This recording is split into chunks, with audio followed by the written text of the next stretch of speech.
Right, welcome back. Time now for those regulars, and love this segment especially because this is where we get to hear your views on some of the matters that we discuss, and of course your response to our question of the day. All right, let's get into it. So this is the question we're asking you. Look at this. As I take a deep breath, Tshwane and Ekurhuleni municipalities owe a combined 4.7 billion rand in electricity debt. What do you think the power utility should do to force municipalities to pay for electricity?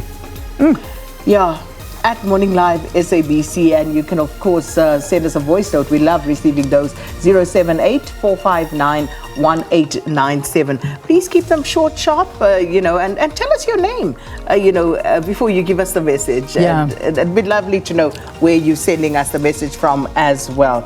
So that one hurts. That one really does. It really does. In fact, I nearly choked. Yeah, because if you think of how much we pay, and I mean pay. Yeah.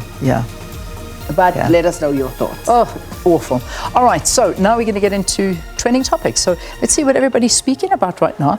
And Coko, that's the one that everyone is sort of focusing in on, Marcelo Coko. And he was, obviously we know the story. Former Eskom boss Marcelo Coko, accused of corruption and money laundering, was at the Middelburg Magistrates Court. He was talking there. So the corruption case to stand down for a few more weeks. It was brought by former Eskom boss Coko, his wife, two stepdaughters, Koketso Aren and Tato Chom, and 4 other people, and it has been postponed to October 31st in the Middelburg Specialized Court. So that's the big one that a lot of people were saying. But the final words basically saying, Marcelo Coko will have the last laugh. That's what he has to say, all about that 2 billion Kusile corruption case. Yeah, and all of these postponements, 80 million pages of data against Coko. Some of the headlines we're reading, it's crazy. But all of this needs to be sifted through. But it comes back to that old maxim, he who alleges must prove. Indeed, very much so. All right, so that's the one that we were looking at. And then Papas, oh my goodness, we said this earlier in the week. Yeah. Papas trends every day. I know, it's become like that. And this is all the ANC Youth League are taking a massive stance against the mayor, the Umgeni municipality mayor, Papas. And Chris Papas, I saw them yesterday standing outside with banners and everything outside the offices, demanding that he go and he must be removed as the mayor, and all of these things because of nepotism. That's what they're saying. That they're saying that they are alleging that it was nepotism that he's involved in. But I have to laugh because Chris Papas, I don't know if you saw this, he then came out and he hasn't responded to what was happening yesterday. However, he did come and tweet last night saying, please help find Pasas. The NC Youth League are looking for him in Umgeni. So the spelling on all of the billboards and the sheets they were holding up, they were saying, please arrest Pasas now. So yeah, I don't know who gets the laugh there. It's an interesting one because, again, I also saw, in some of it saying that it's of course not just the ANC Youth League, it's also, I think, Action SA. Yeah, I did see that as well, yeah. So the thing is, if there is something to be investigated, 100%. It should be investigated. Indeed. And if he has a case to answer to, he should answer to it, like everybody else. Indeed. 100%. So yes, the sideshow is perhaps what's gaining a lot of traction, but I think the merits need to be drilled down into. If there's something there, great. If there isn't, he'll be absolved. Absolutely, and move on, and then go for that position that the DA want him to go for, and that, of course, being Premier of KZN. And I think that this is all sort of happening, with intent, because people are questioning also the timing of all of this. Yeah. But nonetheless, you've spot on. Yeah. Get the truth out there. Get the investigation going, find out whether anything untoward happened, and let's move on. And if Pasas must go, he must go. Yeah, or Papas. Unisa. Okay, so Unisa's the next one. Is this about the bank being placed under administration? Oh, I think. God. I actually cannot read that. So I've got it bigger here on the phone. They've let out a press statement.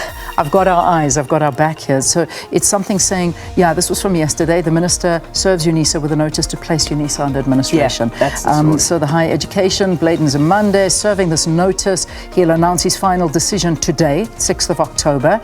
He delayed making the decision on mutual agreement that that period of written representations be extended. And so now, obviously, that was on the 4th of September. Now he'll be making his findings. And being mindful of legal and administrative requirements, the minister awaited the response from the Unisa's council, and nothing of substance happened more than a month. Instead, the council is going about its business as if there is no pending decision to be taken. As a result, the minister cannot wait indefinitely without taking a decision. Goes on a bit longer, but that's really the important stuff. Yeah, so the assessment was done independently, and what does this mean though in the broader scheme of things? And I can imagine students being all jittery, and the people working for Unisa as well. It's a big one. It is a big one, but we'll see how it unfolds. I mean, gee whiz, I studied, I did one of my degrees under Unisa as well, and it was a fabulous institution that we were at. I studied my honours through Unisa, and it was just a wonderful way of studying, because I was working, studying, travelling, doing all of these things, and it was an amazing thing, and the syllabus was great, and it worked out beautifully, but oh my goodness, over the years things were on a downwards trajectory. You gathered this from students' complaints and all sorts of other things that were going on at the institution, but hopefully it can be turned around.